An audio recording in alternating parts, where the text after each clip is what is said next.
улсын төсвийн амар бидний толгой ойдон орж ирэхгүй их мөнгөтэй.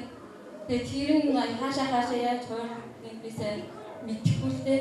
Гэхдээ бидний харахтай цалин мөнгө нэмээд амьдрал ахуйг дээшлүүлэх боломж байгаа юм шиг харагддаг байхгүй юу? Тэгээд цалин мөнгөний жоохон нэмээд өгөөч.